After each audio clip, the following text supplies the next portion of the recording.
Online class में उपस्थित कक्षा 10 के सभी छात्र छात्राओं को मैं गोविंद प्रकाश दुबे शुभाशीष करता हूं। देखिए, आज जो आपका ये व्याख्या चल रहा है पहले पाठ का, जो आपका पहला पाठ भारतेंदु हरिश्चंद्र भारतोन्नत कैसे हो सकती है। देखिए, इस पाठ की जो व्याख्या चल रही है, इस पाठ की व्याख्या का आज अंतिम दिन है, ठीक ना। इस पाठ को मैं आज जो है आपकी समाप्त कर दूंगा। बाकी जो जैसा रहेगा उसको बाद में हम लोग देखेंगे। तो सीधे हम व्याख्या पे आ जाते हैं, भारतोन्नत कैसे हो सकती है। देखिए,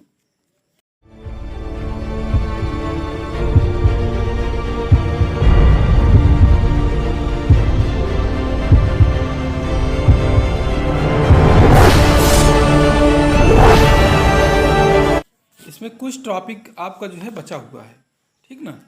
कुछ टॉपिक बचा हुआ है जिसको जो है आज हम जो है शुरू करते हैं। तो इसमें देखिए, सबसे बड़ी बात यह है कि भारत उन्नति से संबंधित सारी बातें हैं कि भारत की उन्नति कैसे संभव की जाए, किस प्रकार से भारत को उन्नति के मार्ग पर प्रशस्त किया जाए। यहाँ पे इन्होंने जो है भारतेंदु हरिश्चंद्र जी ने जो है भारतीयों के लिए क्या अच्छा रहेगा, ठीक ना। ये सब तो समाज के धर्म हैं, ठीक। ये सब समाज के धर्म हैं, उनको चलाइए, उनको ग्रहण कीजिए, ठीक ना। इस तरीके से देखिए, समाज के बारे में इन्होंने क्या कहा है।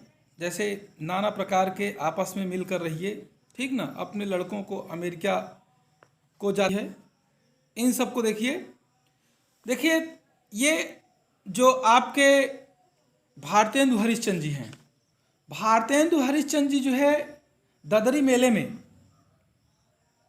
मेले में उक्त भाषण में भारतवासियों में व्याप्त अंधविश्वास रूढ़ियों का उल्लेख करते हुए तीर्थ व्रत और त्योहारों की चर्चा में बताया है कि इनके पीछे सामाजिक संस्कार की भावना निहित थी, किंतु बाद में यह अंधविश्वास के रूप में बदल गया। ये सामाजिक जो धर्म है वास्तविक धर्म के रूप में माने जाते हैं। एकमात्र ईश्वरोपासना वास्तविक धर्म है, जबकि सामाजिक जो धर्म है समाज से संबंधित है। वे कहते हैं तीर्थ व्रत त्योहार आदि जिन्हें हम वास्तविक धर्म मान बैठे हैं, ये वास्तव में सामाजिक धर्म है। वास्तविक धर्म एकमात्र ईश्वर का भजन है। इसमें किसी प्रकार का परिवर्तन अथवा संशोधन करने की गुंजाइश नहीं है, जबकि समाज धर्म समाज कल्याण के लिए अपनाए जाते हैं। देश काल और परिस्थितियों के अनुसार उसमें संशोधन किए जा सकते हैं, लेकिन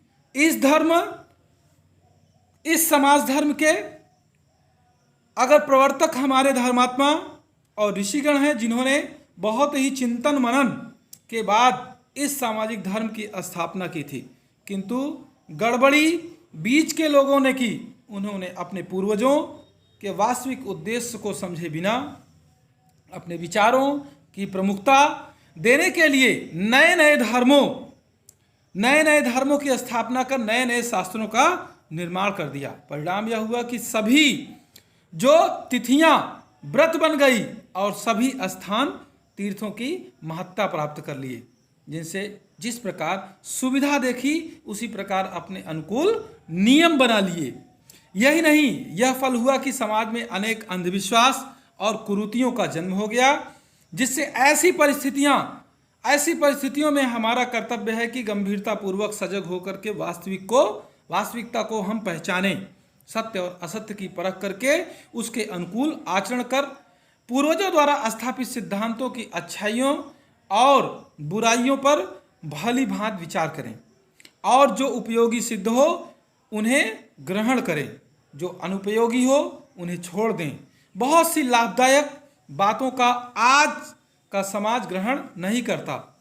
वास्तव में वे धर्मशास्त्र के अनुकूल पड़ती हैं। हमें उनको पहचान कर ग्रहण करना चाहिए। इससे समाज का हित होगा, पहले ही से कुछ लोग इसे बुरा समझते हैं। देखिए, सब उन्नतियों का मूल धर्म है, उन्नति करो, ठीक ना। ये सब मत घटाइए, हाय अफसोस उन्नति, ठीक। ये आप इस लाइन को पहले देख लीजिए, हाय अफसोस उन्नति करो, ठीक। हाय अफसोस उन्नति करो। यहाँ पे देखिए भारतेंदु हरिश्चंद्र जी हिंदी साहित्य के आप समझ लीजिए कि सबसे पहले लेखक हैं जिन्होंने अपने श्रेष्ठ साहित्य के द्वारा भारतीय जनों में स्वदेश प्रेम, भारतीय संस्कृति, स्वभाषा प्रेम, स्वतंत्रता और सद्गुणों के उन्नयन की भावना का प्रचार किया। प्रस्तुत गद्यांश में भी विदेशी वस्तुओं और विदेशी भाषा का त्याग करके स्वदेशी वस्तुओं और अपनी भाषा के प्रयोग की प्रेरणा भारतेंदु हरिश्चंद्र जी ने जो है इस गद्य खंड के माध्यम से दिया है। थोड़ा सा है, समझ लीजिए। भारतेंदु जी कहते हैं कि ये बड़े खेद की बात है कि आज भारत के लोग अपने काम की वस्तुएं स्वयं नहीं बनाते हैं, ये विदेशी वस्तुओं के मोहताज हो गए हैं। अतः ये भारत के लोग अब तो इस अज्ञान की नींद से जाग जाओ और अपनी सब प्रकार की उन्नति स्वयं करो।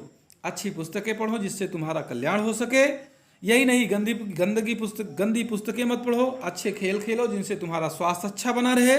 अच्छी अच्छी बातें करो जिनसे तुम्हारा नैतिक उत्थान हो सके। विदेशी वस्तुओं, विदेशी भाषा का त्याग कर दो तथा स्वदेशी वस्तुओं और अपनी ही भाषा का प्रयोग करो, तभी तुम्हारी उन्नति हो सकेगी अथवा नहीं। निज भाषा उन्नति है, सब उन्नति को मूल।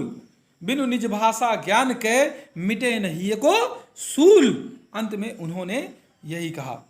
इसी के साथ आज के वीडियो को हम बंद करते हैं। जैसा संभव हो, अगर कल